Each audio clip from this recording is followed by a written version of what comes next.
Hello, everyone. How are you all doing? So I hope you can join me. Any basketball fans in the room? It sounds like there's a few. We'll take all comers, even UConn fans are fine.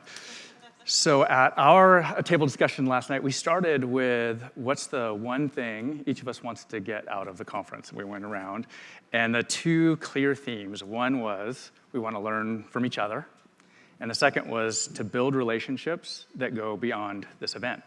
And I can tell you that's exactly what it's been for me so far, and I hope that you're all enjoying the conference as much as I am. So unfortunately, our drama team couldn't show up today, so we don't have a skit, but we do have some awesome new research and best practices. In fact, this audience is going to be the first to see it because we haven't published it yet. It's coming out at our Viva Summit on April 20th. And got a little bit of a preview here. We are going to show examples of how next generation AI can be a force multiplier for you as individuals and your organizations. And we might even have a demo or two for you. All right, so I like to start with this phrase.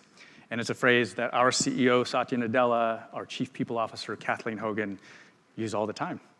And it isn't just a phrase at Microsoft, it is core to our business strategy. When Satya Nadella became our CEO over 7 years ago, now he put employee experience and culture at the center of our strategy, his strategy, to transform Microsoft into a sustainable innovation and growth company.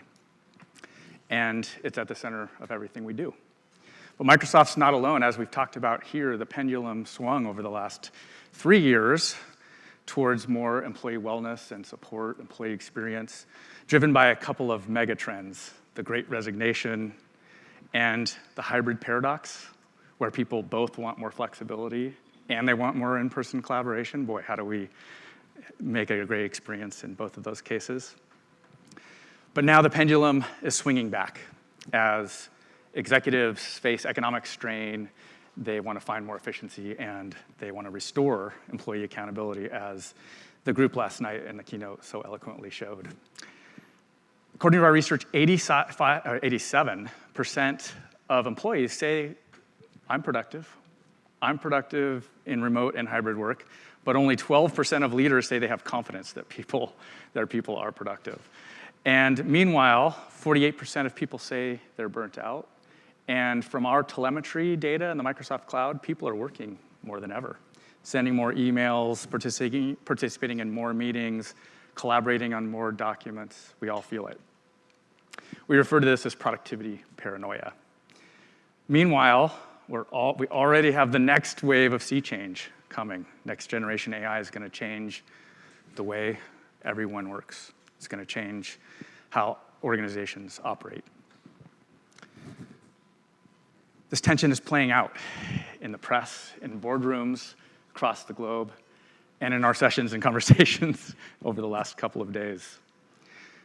So the common sense that we often hear in The Economist and business magazines and others is that productivity equals performance, labor output to financial outcomes. And it's true, productivity is a key contributor to performance. But if we focus exclusively on productivity, it can stifle creativity, lead to burnout and attrition. So a key question is, how do we balance productivity and engagement to achieve sustained performance? So to help answer that question, we, our Viva People Science team, looked at 226 public companies over a year, included a little over 3 million employees.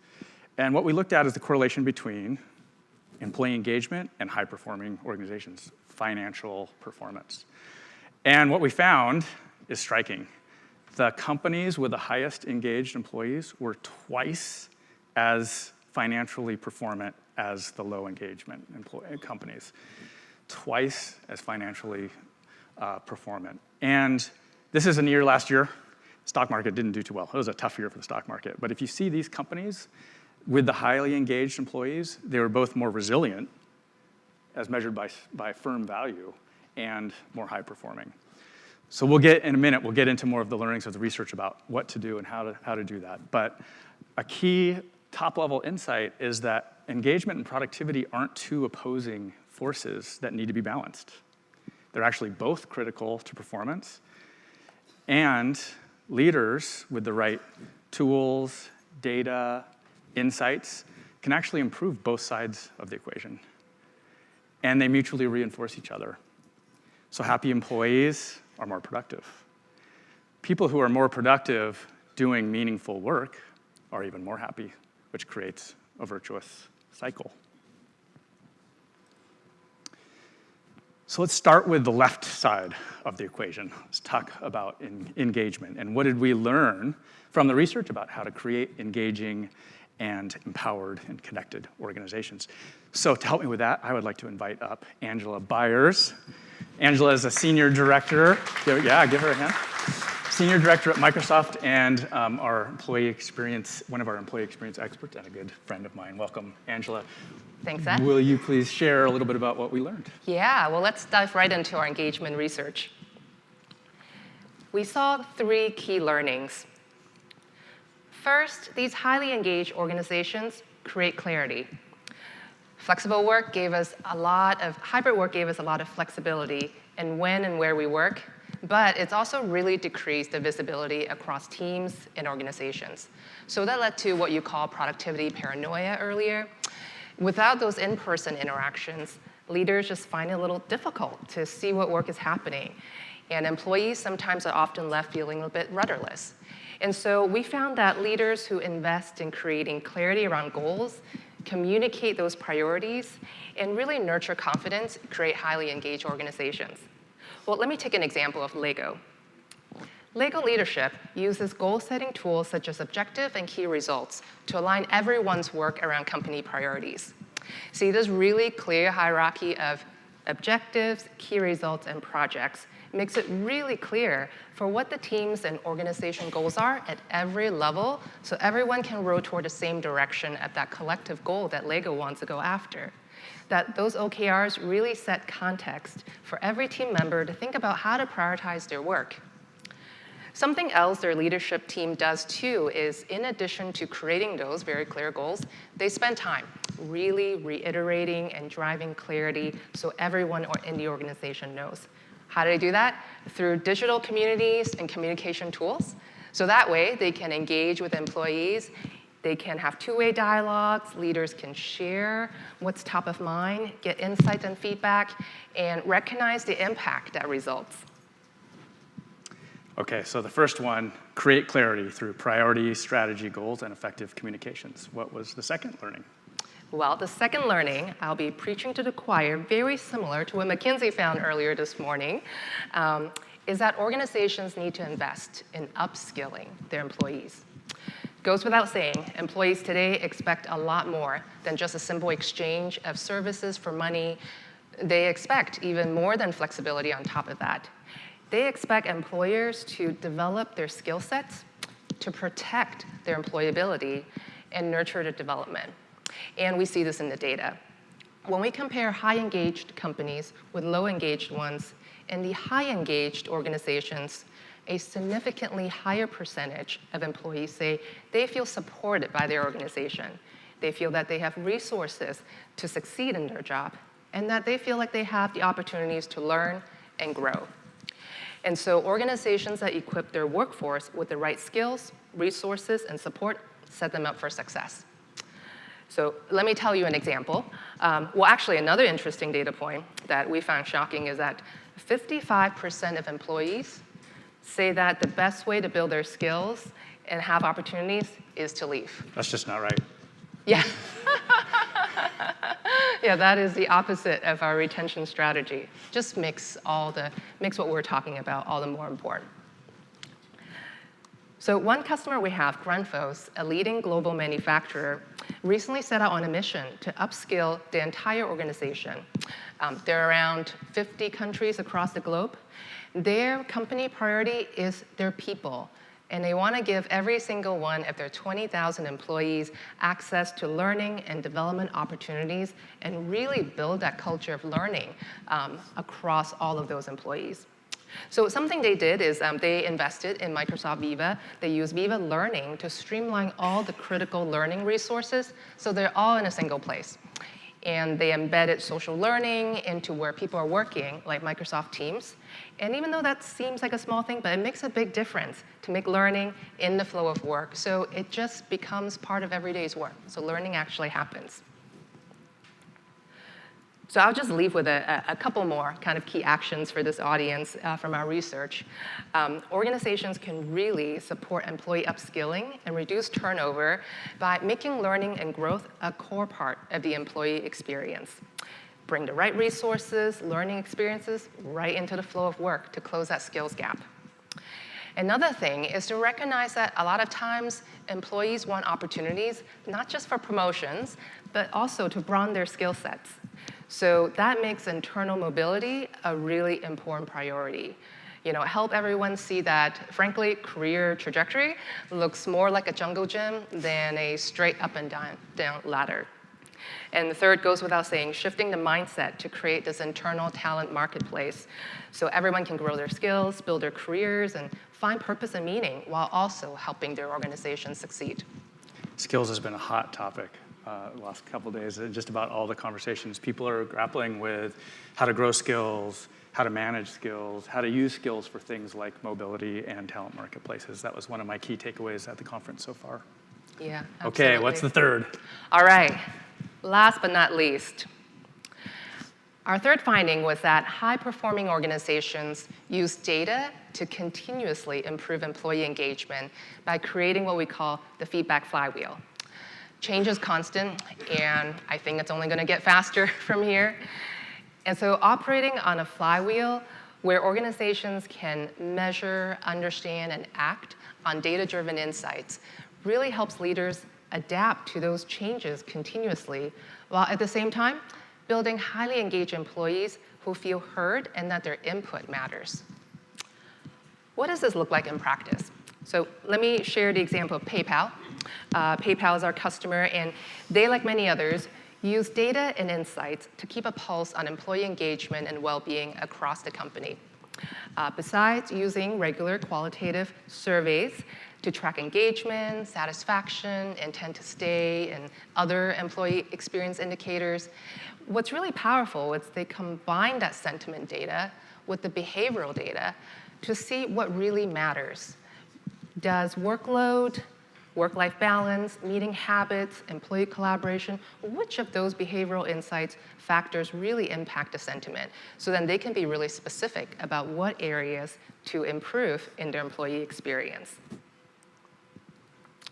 So I'll just leave with a couple more takeaways. Another great way to collect employee signals we found is to empower managers to actively listen to their employees and use those insights to do real-time decisions for their team to improve performance, health, all of that. And pulse surveys, goes without saying, are really great for that. And then my last point, it's been a theme of AI in this conference. AI is so powerful in collecting and analyzing and synthesizing this data. And next generation AI can really vastly improve the speed and the precision of that feedback flywheel, while at the same time democratizing it, making it easy enough to use so that is available to every organization, every leader, and every manager. Awesome. Good job. Thank you. Thanks, Seth.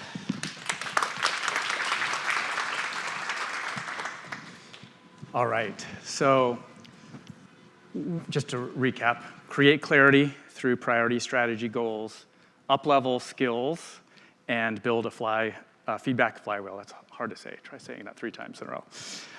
One of the things that we did, our people science team, is we created a framework that we use at Microsoft, but we're also, our customers are beginning to use as well, which looks at starting with creating clarity with the strategy, priorities, and goals as input, but then using that to use data to continuously improve the employee experience. So it starts with understanding. Angela mentioned this is about taking both indirect and direct signals. So both what we would learn from employees directly through engagement surveys, feedback, but also behavioral data about how work is actually happening. How many people have after-hours collaboration trending up over more than 2 months? How many manager one-on-one meetings are happening? How many large and long meetings are happening? So these are things that we can then look at and say, okay, well, does that trending of after-hours collaboration correlate with people saying that they feel burnout? And what does that compare to attrition rates? So it really is a matter of getting that more holistic view of the data sets that's both based on how people work and how they feel. And then, of course, AI, as Angela mentions, can then help look at what are identifying some of the root cause problems that may be getting in the way of achieving the goals, because it all comes back to what are the goals we're trying to achieve. Now, once you've been able to identify those, for example, people are saying they don't have the right learning opportunities to be successful in their jobs, then it comes to act. But I think all of us know intuitively that the way change happens in an organization is that people actually have to change their behaviors at all levels of the organization. So how do you make those recommendations and insights available to people like leaders and managers to actually be able to use them? And that's really where it comes into personalized recommendations, like you have an issue with learning in your organization. We recommend you take this learning and, by the way, encourage your employees with the following learning, all within the flow of Teams or Outlook or Office or wherever you're working. So that's the action, and this is where things like Viva Engage for communications, Viva Learning for learning, Viva Insights for well-being comes in to help with all of that. But once you've taken the action, you're not done, you're not even close to done. You're now measuring the impact of that against your business goals. And that measurement could be compared to baseline metrics that you had previously, or could be industry benchmarks or metrics that you have against your goals. Does that make sense? All right. Now I'd like to actually bring up a couple of industry leaders to hear from them what all this means to them and their organization. So first, I would like to bring up LaToya Collins-Jones, who's the Vice President of Culture, Diversity, and Inclusion at Dell Technologies, and Karen Clay.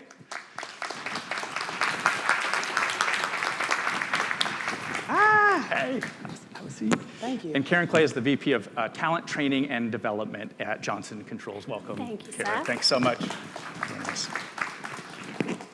All right. Thank you both for being here. Really appreciate it. Thank you for having us. Excited. It's been a great day. You ready? Oh, I'm ready. Okay. Okay.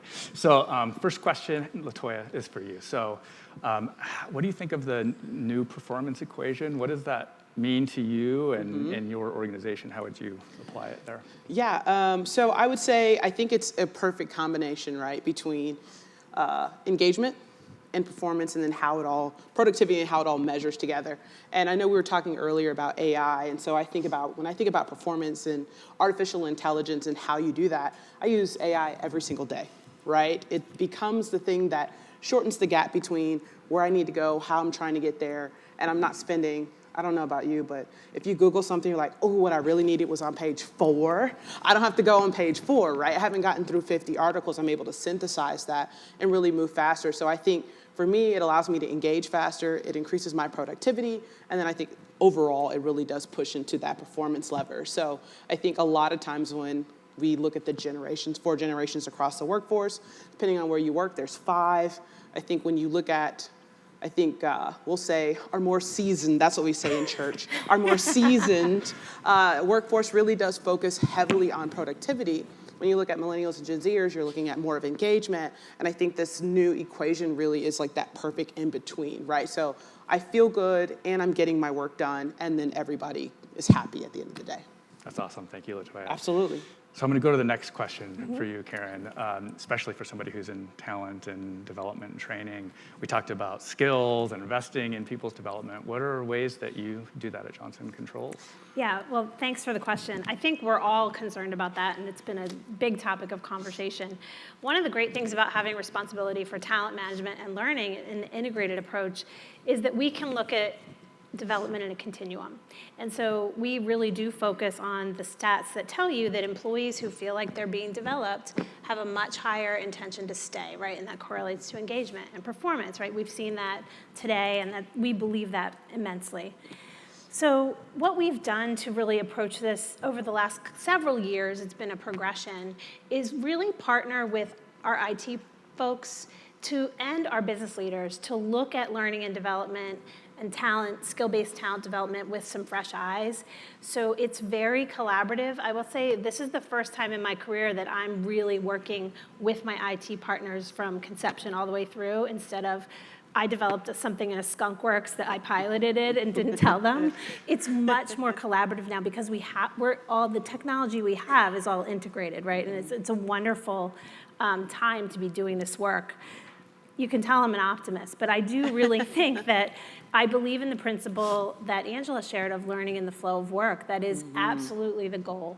And so everything we do is about how can we automate and make it easy. So that starts with onboarding. We've redesigned our onboarding for our frontline technicians, which is over 30,000 employees, to make sure that it's embedded using our technology platform, using the tools they use every day from their first day all the way through.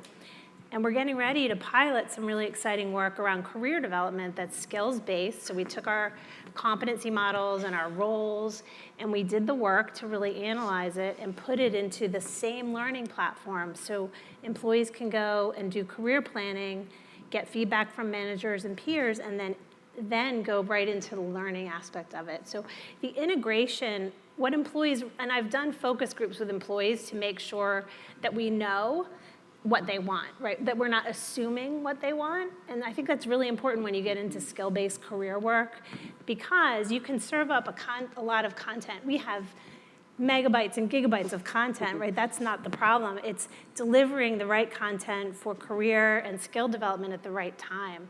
And so that takes a lot more insight and planning and thoughtfulness, and that's where we're working. I will say this, though.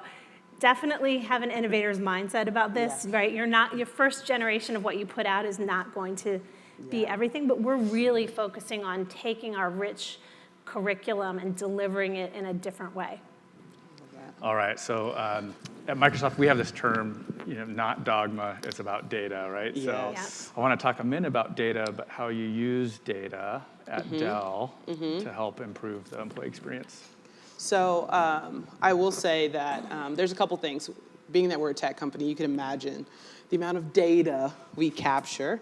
And I'll say this. So one of the things that I love was Viva Insights. That was one of the first things.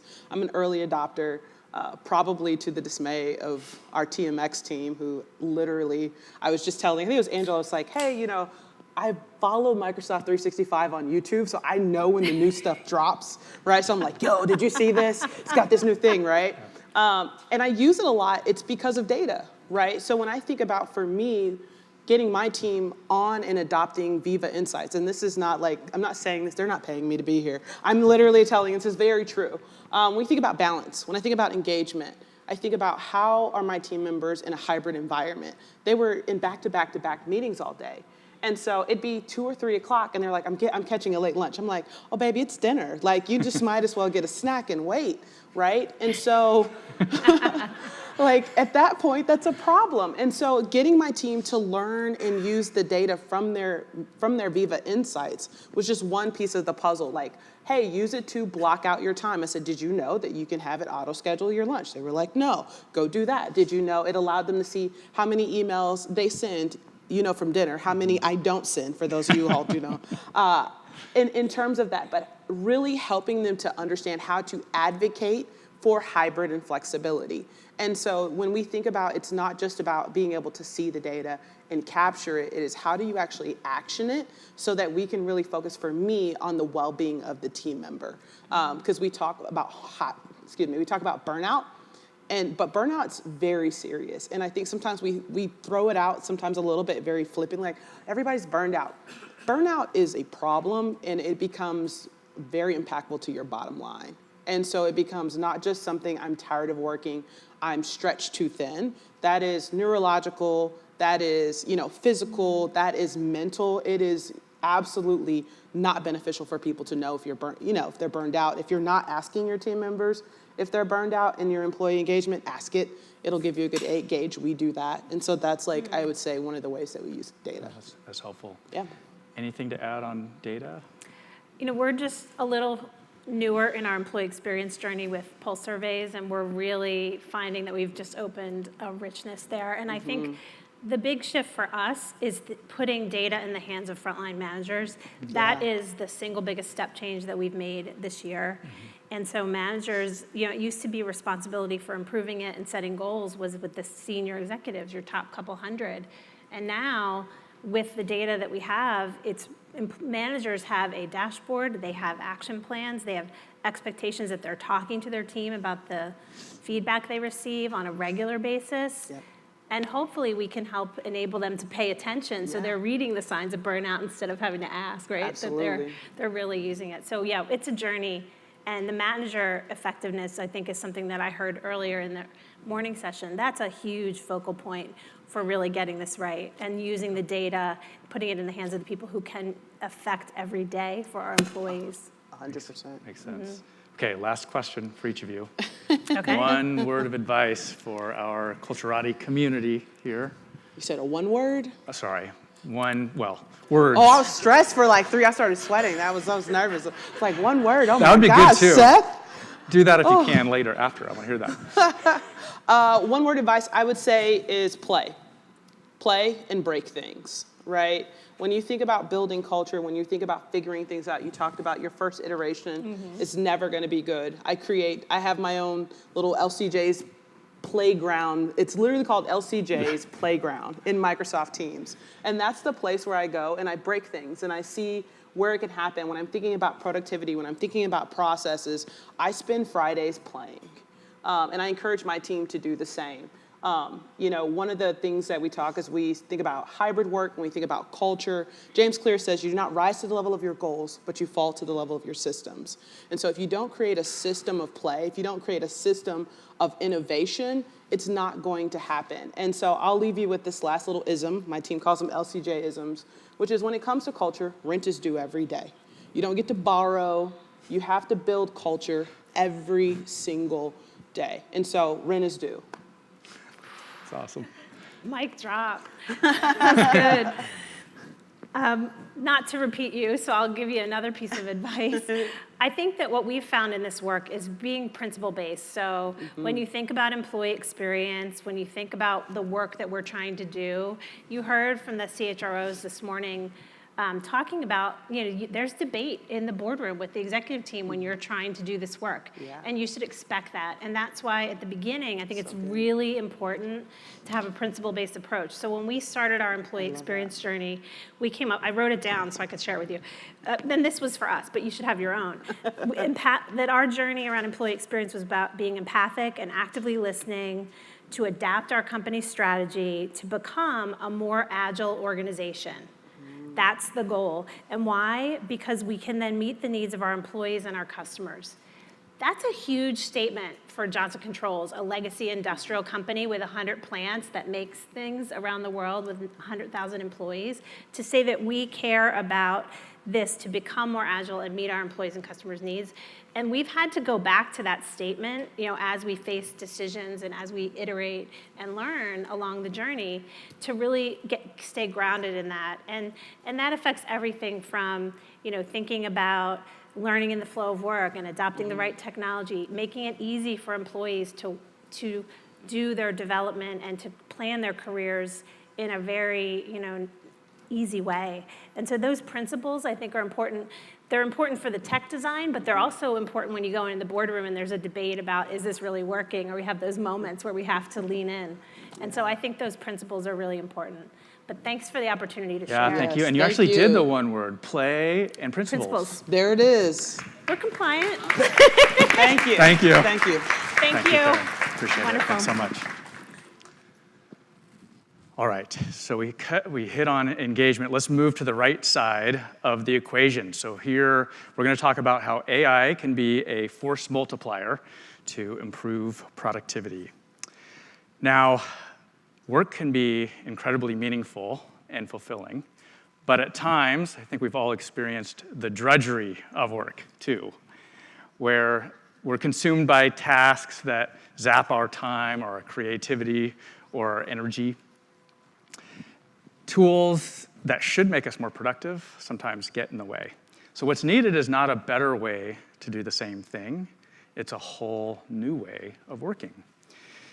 So next generation AI is the next major step change in how people interact with computers. You can think of AI as your co-pilot for work. Amplifies your skills, your abilities. Importantly, it makes technology accessible for everyone through the most ubiquitous, universal interface, natural language. So last month, we introduced Microsoft 365 Copilot. Copilot combines the power of large language models, which I thought you got a sense of yesterday in the keynote. It was a great example of that, together with your company and collaboration data that's stored in the Microsoft Cloud, and Microsoft 365 apps, Office, Outlook, and Teams, to turn your words into the most powerful productivity tool on the planet. So, let's take a look.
Okay, so Copilot is not going to be available until later, generally available until later this year. So I know we've got to wait a little while.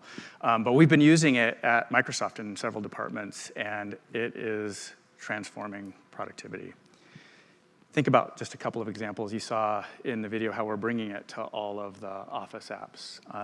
So in Word, people are using Copilot to create the first draft of a sales proposal, a speech, a white paper, in minutes, just using notes from your OneNote, a reference document in OneDrive or in Teams.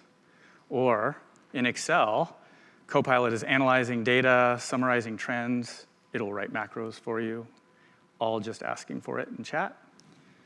Or in Microsoft Teams, you saw that Copilot will take notes, meeting notes for you. And it'll summarize the meeting, send action items after the meeting. You want those translated in Japanese? It'll do that too. So let's dig into another example. Many of us use PowerPoint a lot. I'm pretty proficient in PowerPoint. I use it all the time, but guess what? I spend hours designing and building slides, trying to figure out graphics. I should say my team does, but anyway. Shinyi's like, yeah, sure you do. And wrestling with animations. Companies spend thousands of dollars on consultants to help design and build PowerPoints. I have a feeling you could do other things with that money, like transforming your organization. So let's take a look at Copilot in PowerPoint. Everyone has had a moment when they wish that they could turn their proposal into a custom-ready presentation without having to start from scratch. Now you can. Using just your own words, Copilot can translate Word into PowerPoint. Now you have a professional-looking presentation that you can hone and polish. Let's say you want to add a slide. Give Copilot some quick instructions and it immediately generates it for you. There it goes. Copilot doesn't always get everything right, so it's important to verify you're happy with it and make any edits that are needed.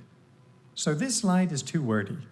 You can ask Copilot to make it more visual, which it does effortlessly. And check this out. Copilot can even animate the slide. It gives it a professional design treatment in a single click. But it doesn't stop there. Copilot automatically generates speaker notes for all your slides. It's not only a time saver, it's helping you be a better presenter. What do you think? Maybe helpful? Yes. All right. So email and calendaring is ubiquitous. We all do it. But let's face it, wading through emails, trying to triage what's most important, especially after a business trip or on vacation, sucks. And I think the other one is, it's not so much writer's block as you want to figure out those perfect words for that email or that email reply to your leadership team or to an important customer. How much time do we spend on these things? Let's take a look. We all struggle with the pull of the inbox. Sometimes it keeps us from focusing on our most important work.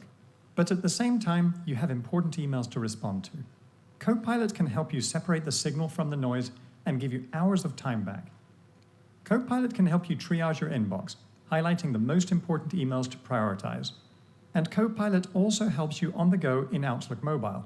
It can summarize long email threads.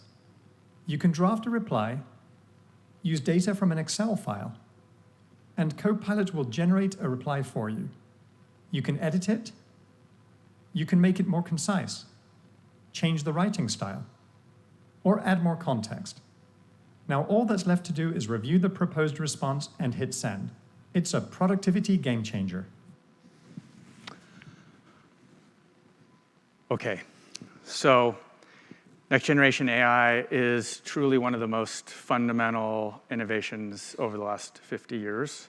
And I think we'll all see how it's going to change how companies operate. But it's in the same sort of league from an innovation standpoint as microprocessor, PC, internet, smartphones. I think the thing I think about is how it changes not just how we work, but how we travel, how we get healthcare. It's going to distinguish businesses who use it well from those who don't. And so here is where great power comes great responsibility. And just like these other innovations, it requires a comprehensive approach to think through things like security and privacy, compliance, policy. At Microsoft, we've spent the last 3 years developing our internal guidelines and principles for how to use AI. We call it responsible AI. And we've actually just recently published that externally. We do believe that every organization should have its own guidelines and principles for how to use AI to make sure that it's safe, that it's private, and that it's being used for good. So if you're interested, aka.ms/responsible AI. I'd encourage you to look at it, and you're going to want to do something that's more specific to your organization. It's really for a technology company, but I encourage all of us to sort of use this opportunity to become AI literate, to be able to get in front of the change as much as possible, and hopefully be open-minded to its ability to amplify human potential, but do it in a way that's responsible. So let's recap. There's a new performance equation where both engagement and productivity are critical and reinforce each other. With the right tools, data, and insights, leaders can improve both sides of the equation to fuel sustained performance. And next generation AI can be a force multiplier for you as individuals and your organizations, but it needs to be planned and done responsibly and thoughtfully. Finally, feel free to join us at Charlie's for those basketball fans who want to come join us. I really appreciate the time. Thank you so much. Where's Angela? Angela, LaToya, why don't you come up? So I want to ask you, because I know a lot of people are looking at Copilot and how awesome it is, but probably the elephant in the room is, can it replace people after a while, right? So I just want to hear your thoughts on really how you see this enabling productivity versus the replacement kind of mentality when you think about AI. See what I'm going to do here? You tell me what you think. Well, tell me what I think about it. Well, I think part of it is I'd look at as the enabler of ideas. I think about it as not net zero. I think you still can't, AI can't replace life experiences, right? So if I think about what makes my ideas, what makes, when I'm thinking about something, it's still originating from me, right? So my experience of, thank you for choosing Dell, this is LaToya, how can I help you?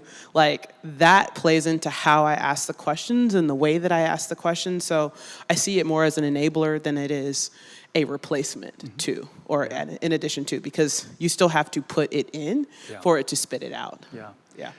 I think that's well said. I don't think we know for sure. I look at it like maybe we thought of the internet, where at the time, some of you maybe weren't around, but many of us were. At the time, people were scared. It was going to crush industries, take away jobs. It transformed industries, but it led to one of the biggest economic booms and new job creation that we've ever seen. And so transformation is scary. And I think that it will lead to innovations that we're not even fully thinking about now, and opportunity. But at the same time, coming back to the responsible part of it, I believe that it does require things like policy and regulation to ensure that it actually amplifies human potential. And that's sort of at Microsoft is our take on it. Question over here. I'm curious, having lived through from slide rules to calculators and then the internet, one of the things that we've chatted about is what are the things we can do proactively with an organization to preclude this becoming complete hands off the wheel? So you're not, for example, teaching new attorneys how to draft or teaching people how to refine a compelling speech. I mean, there's also this risk of we actually help people become obsolete because they become dependent and don't develop skills that they'll need at the next level. Yeah, it's a totally valid concern, and there's other people who are bringing that up in different disciplines. I think, at least my experience using it so far, the reason we called it Copilot and not autopilot is exactly for that reason. And it is not going to think for you. You have to define what you want it to do. And especially the way Copilot is designed to take advantage of the information in your tenant, that's a technical term for your private cloud in your organization. It builds on the IP that you have in your company and your IP, which makes everyone smarter, but at the same time, and I'll come back and let you keep pushing. At the same time, the individual who sends the email or creates the presentation or the legal document is accountable.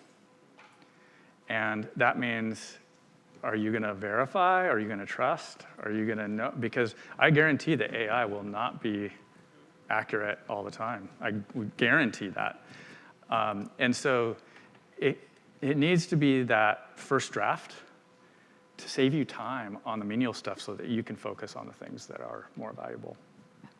I guess the challenge is sometimes the menial piece, it helps you become proficient with the next piece. I mean, I think, take your PowerPoint example, where the system creates the speaker notes, and I don't go in and do that verification. At some point, I'm going to have to sit in a meeting without AI prompting my next conversation, I'm assuming. So here's this might help a little bit.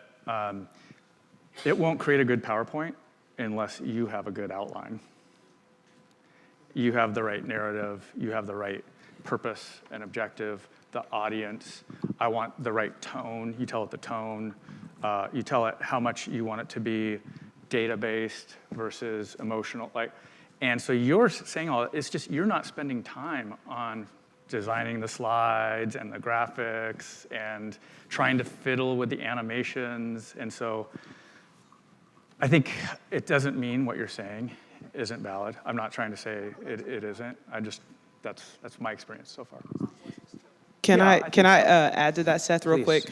I think it doesn't replace proficiency, right? Like, even if you have, like, I'll use me, for example. I use it to do a really crappy first draft on a LinkedIn article. It pulls and synthesizes the information together. I still add my anecdotes, my humor, all of those pieces of the puzzle that make it me into that. I think as leaders, we can't be afraid of it, because the question I would ask myself if I'm struggling with it is, what would be wrong if it did make the first draft, right? Because at that point, the skill level, I'm actually ramping faster. So the menial things that we sometimes, for me, and I'm speaking for me, hold dear to my heart may not actually be critical anymore.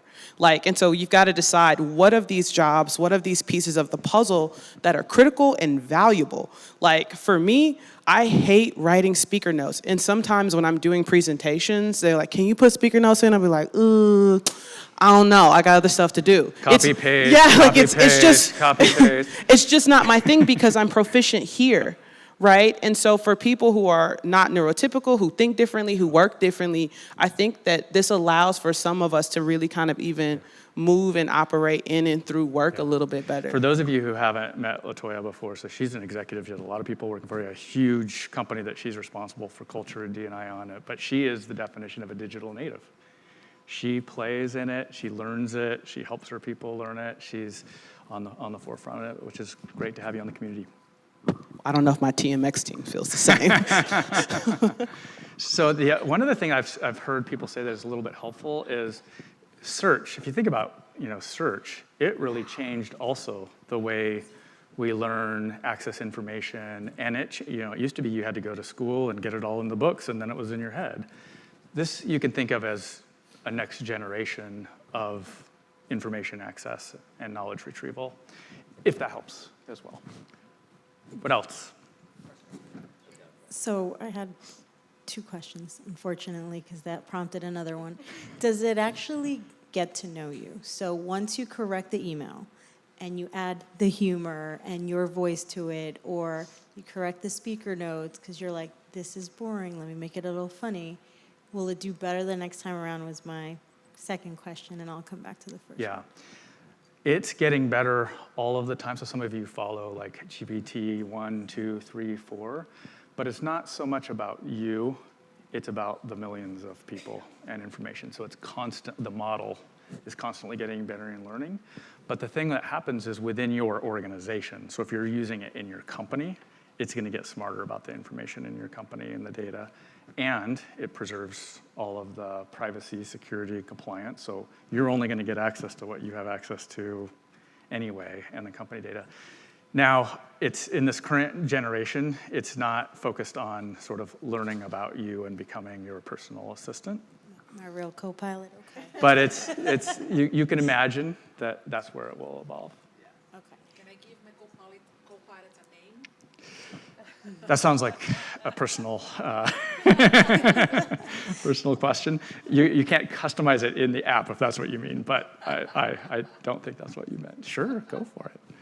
And then the first question I was going to ask was about your responsible AI, but also what scares me about it is it really becomes Big Brother-ish. Who gets access to your Viva report? Because if you saw mine, apparently one of my biggest collaborators is my husband, and he doesn't work at the same company. And the reason that is because I combine my personal and professional calendar, or I won't be where I'm supposed to be ever. Yeah. So how do you Yeah. take that balance of, I feel this technology is being used against me, Yeah. or from a supervisor perspective, inappropriate, or not feeling great about it with getting it to Yeah. the productivity Yes. and what we want from it? That's a great question. At Microsoft, this is why we think it's important for technology vendors and others to have guidelines and principles. We believe that privacy is a fundamental human right, And even though we have customers who would want us to design it in a way to be able to get data about their individuals, we actually have designed it along with Viva that your own personal insights are only visible and available to you. You have to have 9 or more employees. This is similar to employee engagement surveys to be able to get anonymized, de-identified information about your team. And that's true all the way up. So you can get cohorts of this department versus that department. You can get, even things like trends across a network, but individuals' insights are their own. So yeah, that's the way the system is designed.